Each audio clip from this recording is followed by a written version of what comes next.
오늘은 고린도후서 1장 12절부터 24절 본문을 통해 하나님은 미쁘심이라 하는 제목으로 같이 은혜를 받겠습니다.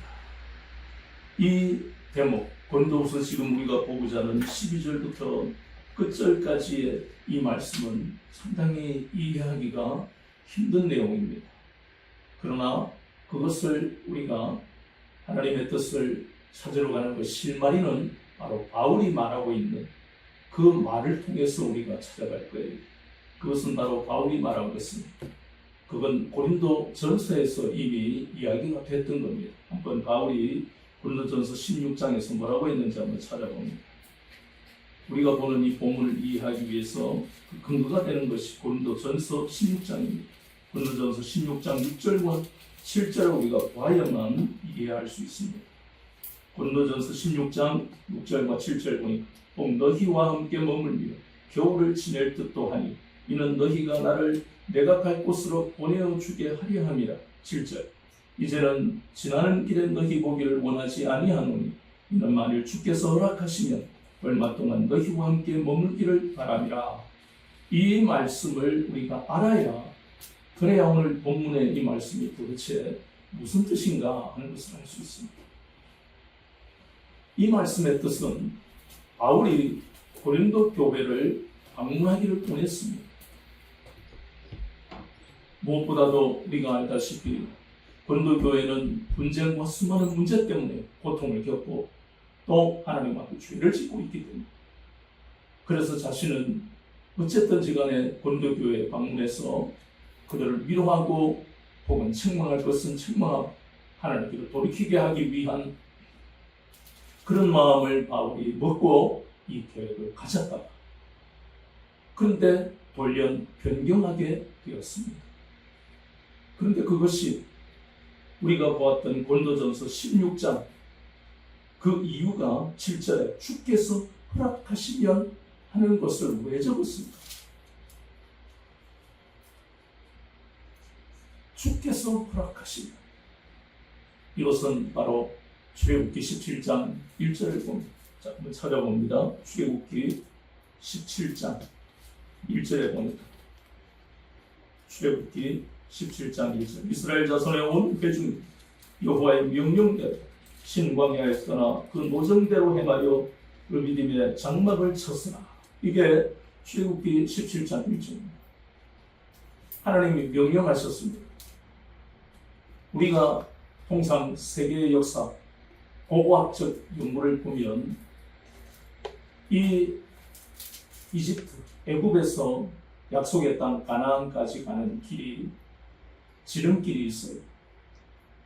약대 상인, 그 상인들이 다니는 길, 그걸 왕의 길이라는 일주일 정도면 약속의 땅으로 갈 수 있습니다. 그런데 하나님은 명령하시기를 바로 그렇게 가지 않고 홍해 바다 앞에 서로 둘러 가는 것이 하나님의 명령이요. 그것을 더 구체적으로 그것이 모정, 가는 여정이 바로 하나님의 뜻 가운데 있었다 하는 것을 여기 보게 합니다. 우리 인생이 가는 길이 과거에는 흑암의 권세에 사로잡혀 있을 때는 우리는 내 의지로, 내 계획으로, 내 생각으로, 내 경험으로 나의 인생의 노정을 결정했습니다. 그것이 잘 되는 것 같지만 결국은 파멸과 고생의 길로 가는 것임을 우리는 주님을 믿고 난 다음에 깨달았어요. 그래서 출애굽기 17장 1절이 낯설지가 않은 거예요. 노정대로 인도하시고, 즉 하나님의 선하신 계획대로 인도하시는 것이 오직 우리가 살 길이라는 겁니다. 복된 길이라는 겁니다. 그래서 우리가 보았던 고린도전서 16장 7절에는 주께서 허락하시면 하는 의미를 우리가 출애굽기 17장 1절의 말씀을 가지고 이해를 해야 하는 것입니다. 잠언 16장 9절에 사람이 마음으로 계획할지라도 그 발걸음을 인도하시는 분은 여호와 하나님이신 거예요. 아무리 우리가 좋은 계획이 아무리 하나님의 영광을 위한 것이라 할지라도 하나님이 그 길을 잠시 막으시고 나중에 가게 하시면 받아들여야 되는 것이다. 그것이 과거에 우리가 가졌던 인본주의적인 가치관과 사고방식을 무너뜨려야 할 이유가 거기 있습니다.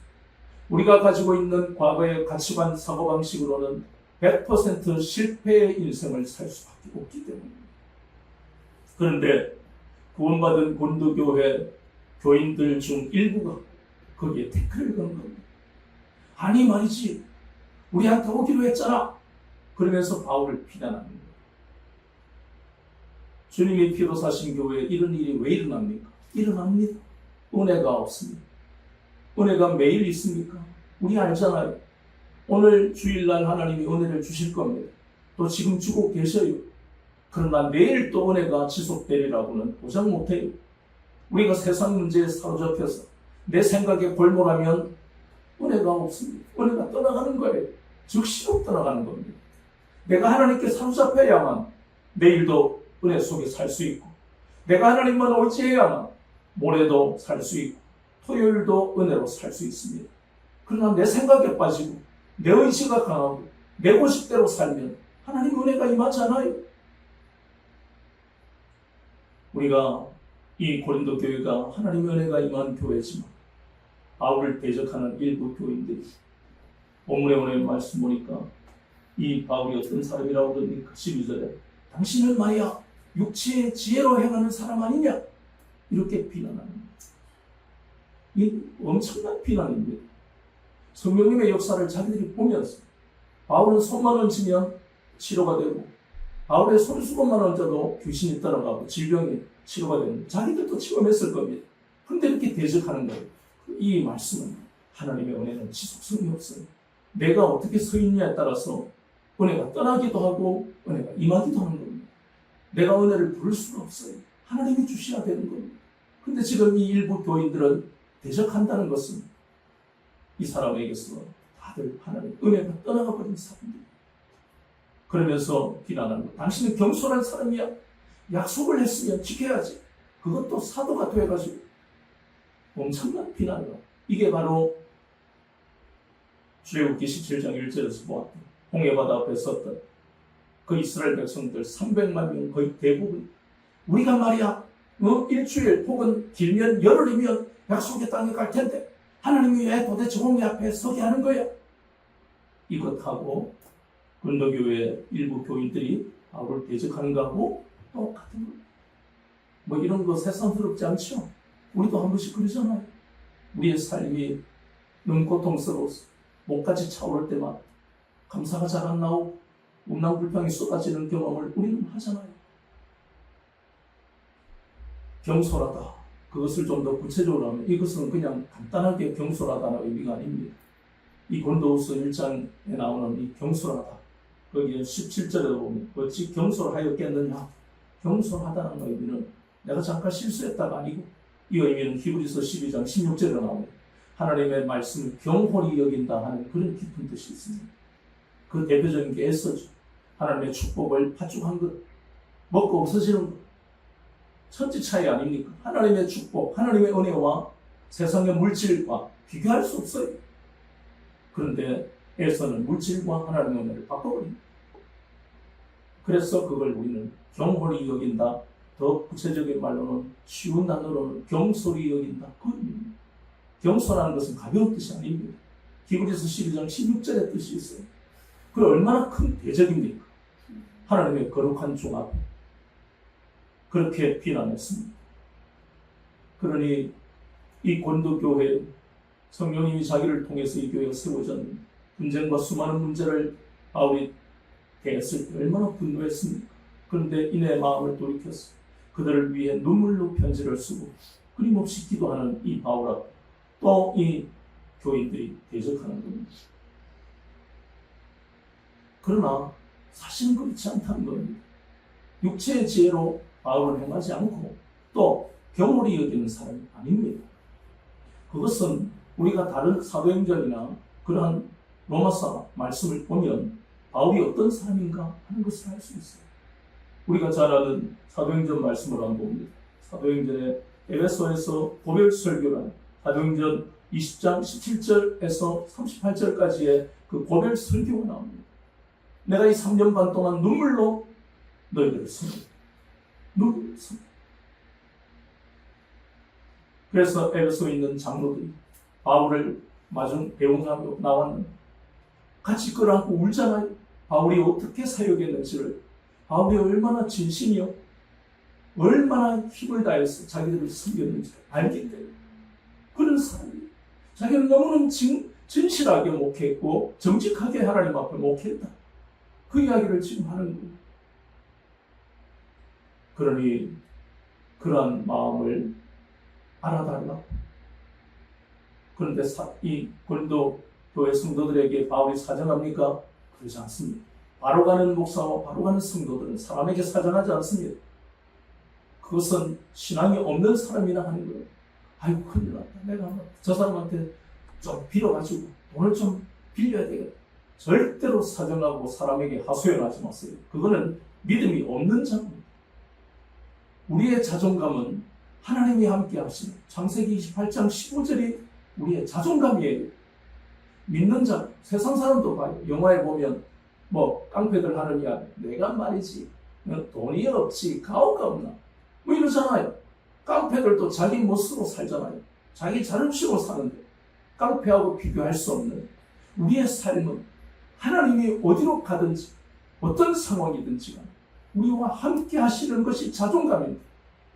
그런데 우리가 권력 있고 물질 있는 사람 앞에 가서 자존심을 내려놓고 빌고 하소연하는 것은 비굴한 것을 떠나서 하나님 앞에 불신앙하는 자들이라는 거예요.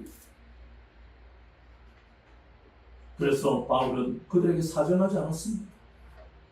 그러면서 오늘 말씀하는 어떤 마음으로, 나는 너무나 억울하고 원통하고 또 내 심정을 모르고 대적하는 저 사람들이 안타깝지만 그러나 주님은 아시기 때문에 저들에게 찾아가셔서 깨닫게 하실 것이다. 그 마음으로 말하고 있는 것이 바로 14절입니다. 너희가 우리를 부분적으로 알았어. 너희들은 나를 혹은 복음전도 디모데나 디도를 너희들은 다 모른다. 어떤 심정으로 이 교회를 세우고 어떤 심정으로 목회하는지 너희들은 모른다. 그러나 우리 주 예수의 날에는 그랬습니다. 지금은 너희들이 모르고 대적하지. 그러니까 안타까운 마음이 그들을 지금 바울이 징후하고 저주하고 이게 아닙니다. 그래서 바로 가는 주의 종들과 바로 가는 성도들, 다른 사람들에게 핍박을 받고 오해를 받고 비난을 받아 그들을 저주하지 않습니다. 도리어 안타까워하고 그들이 바르게 가도록 기도하고 마음을 돌이키도록 기도하는 것이 바른 성도고 바른 목사입니다. 그래서 주 예수의 날, 주님이 재림하실 그날, 너희들은 이제 완전히 알게 될 것이다. 주님, 우리가 저 신실하고 정직하게 목회하는 저 바울 선생님을 우리에게 보내셔서 우리를 섬겨주시는 그런 은혜를 베푸셔서 감사합니다. 바울 선생님이, 바울 목사님이 우리의 목사님이 되신 것을 기뻐하고 자랑하게 될 것이다. 언제요? 주님이 재림하실 때. 바울도 마찬가지 고백합니다. 그때 주님, 나로 하여금 이 고린도 교회를 세우게 하시고 이들을 열매 맺게 하셔서 이들이 나의 열매가 되게 하심을 기뻐하고 자랑합니다. 이렇게 고백합니다. 이것이 바로 세상에 교양 있는 사람, 인품이 있는 사람하고 비교할 수 없는 높은 신앙의 그런 품격 있는 신앙이 바로 이런 모습입니다. 그런데 가장 큰 이유, 고린도 교회에 가려고 했다가 변경하는 가장 큰 이유는 이것보다 더 큰 이유. 우리 모두 하나님의 간섭과 섭리 속에 있다는 것이고, 그리고 하나님은 우리를 향해서 선하신 뜻을 가지고 있다는 것을 믿고 순종해야 하기 때문이다. 이게 가장 큰 이유입니다. 우리가 잘 아는데 요셉은 꿈을 꾸었습니다. 우리가 잘 아는 그 꿈은 두 가지 비슷하지만 그 두 가지의 꿈을 꾸면서 자기의 형들이 자기에게 절을, 또 해와 달과 11별이 자기에게 절하는 그 꿈을 꿉니다. 아버지까지도 이해할 수 없어 형들은 그것을 가지고 더 비난하고 미워하다가 결국은 이 요셉이 보디발의 집에 노예로 팔려가는 비극이 일어나지 않습니다. 꿈 하나 때문에. 물론 그 근원에는 아버지의 사랑을 받지 못한 그 레아의 출생, 그 아들들이 아버지에 대한 분노와 증오가 이렇게 요셉에게 연결되는 것이죠. 어쨌든 그가 그 비극적인 불행한 삶의 현장, 환경 속에서 포기하지 않았던 것은 이 꿈은 하나님이 주셨기 때문에 반드시 이루어질 것을 믿는 믿음, 하나님만 의지하는 믿음이 있었다는 겁니다. 하나님이 신실하신 것을 믿는 믿음이 요셉에게 있었기 때문에 그래서 그는 그 고통을 이길 수 있었습니다. 그만 그런 게 아닙니다. 아브라함을 보십시오. 75세에 가나안 땅에 들어왔어요. 하나님이 주신 그 약속의 말씀. 너로 말미암아 아들이 있을 것이다. 참 믿을 수 없는, 잉태할 수 없는 아내와 생산할 수 없는 그 나이에 아브라함에게 주신 그 약속을 아브라함은 믿었다라고 성경은 말씀합니다. 신실하신 하나님을 믿었습니다. 믿음은 각자입니다. 아브라함만 믿으면 되는 일이 아니잖아요.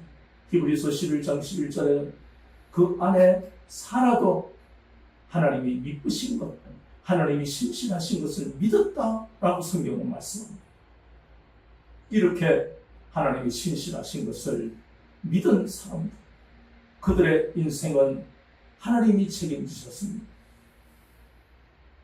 이 간단한 것 같은 바울이 왜 고린도 교회로 방문하기로 했다가 변경했을까? 그것은 바로 바울이 깨달은 것은 그의 발걸음을 내 의지로 하는 것이 아니라 하나님이 인도하신 따라 가야 된다는 것을 바울은 알고 있었어요. 그것은 바울의 사역에 항상 일어났던 일입니다. 사도행전 16장 말씀에 보면 그는 유럽에 아시아의 복음을 계속 전하려고 했습니다. 그러나 성령님은 그의 발걸음을 마게도니아로 향하게 하셨고 빌립보의 교회를 세우면서 유럽의 복음을 전하는 교두보의 역할로서 빌립보에 가게 하셨습니다. 그러나 그는 자기 고집대로 하지 않았습니다. 성령님이 인도하시는 그의 발걸음을 아시아에서 유럽으로 바꾸시는 그 하나님의 말씀에 순종했다는 것입니다. 왜냐하면 하나님은 이 바울뿐만 아니라 요셉뿐만 아니라 아브라함뿐만 아니라 다윗뿐만 아니라 믿음의 선진들뿐만 아니라 성경을 통해서 하나님은 예수님을 믿는 예수 그리스도 안에 있는 하나님의 자녀들에게 성경을 통해 약속을 하십니다. 그리고 그 약속은 반드시 성취된다고 말씀하셨습니다. 예수 그리스도를 통해서, 예수 그리스도 안에서. 자, 또 한번 우리가 말씀을 찾아보면 이번에는 여호수아서 21장 45절을 보니까 여호수아서 21장 45절 여호와께서 이스라엘 족속에게 말씀하신 선한 말씀이 하나도 남음이 없이 다 응하였다. 하나님의 말씀은 반드시 성취된다고 성경은 말씀하십니다. 우리가 알아야 할 하나님만 아는 지식이 없어서 북이스라엘은 망했다고 했습니다. 오늘날 우리도 마찬가지입니다.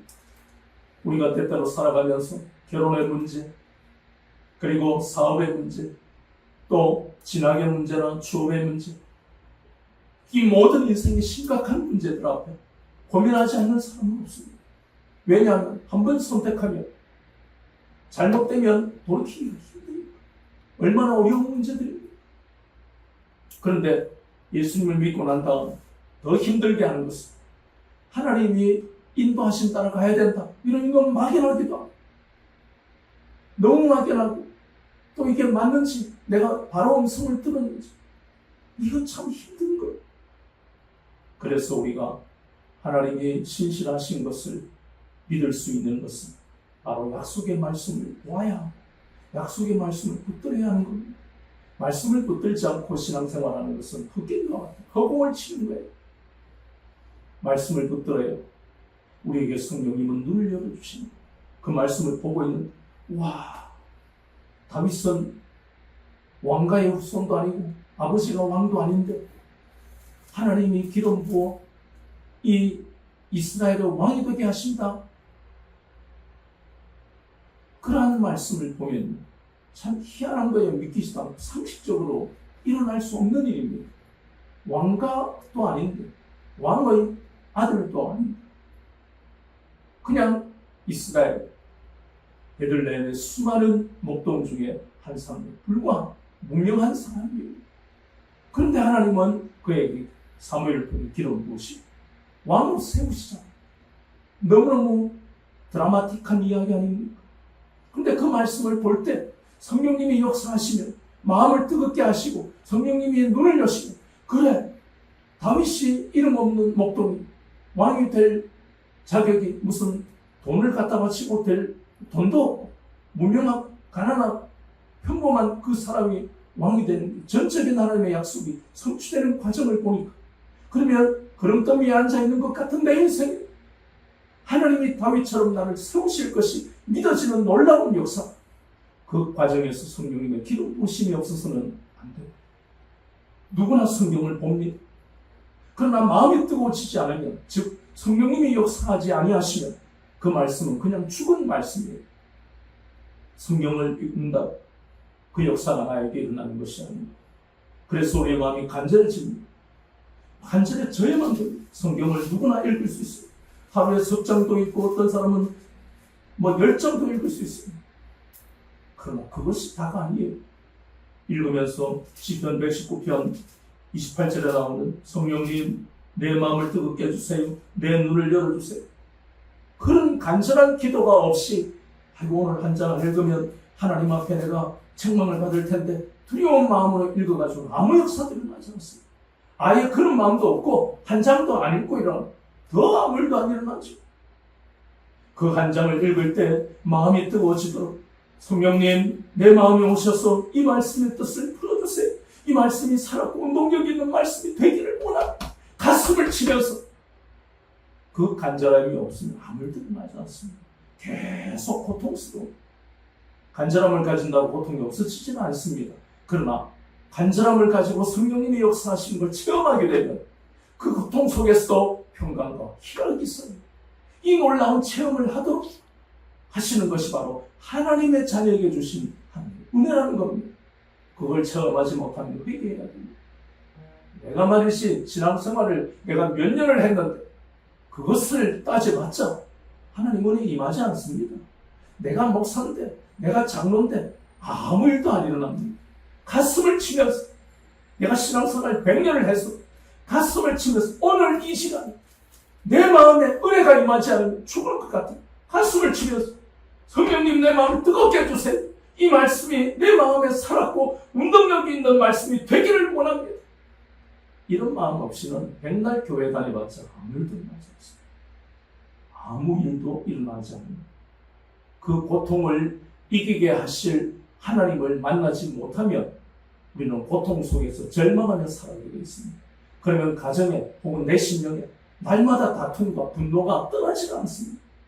하나님이 역사하지 않으시니까 내 마음에 고통만 있는 거, 가정에는 다툼만 있는 거예요. 기쁨이 없어요.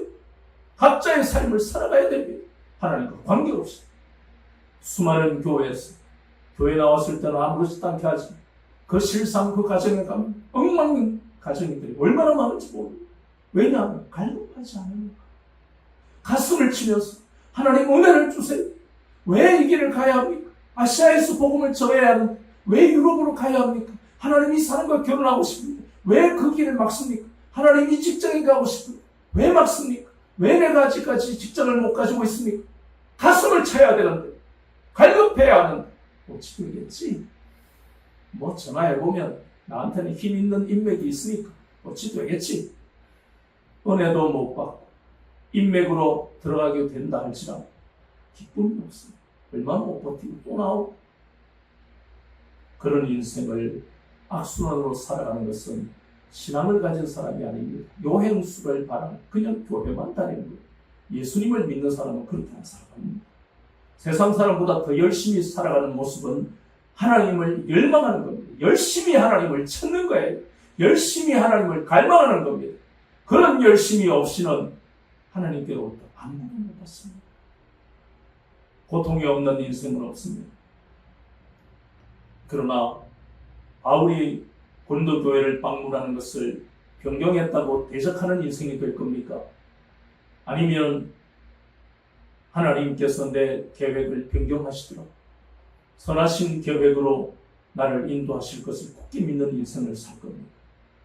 평강과 희락은 고통밖에 없는 인생 중에 오직 한 사람에게만 주시는 겁니다. 지난 시간에 우리가 보았다. 하나님만 의지하는 사람에게만 주십니다.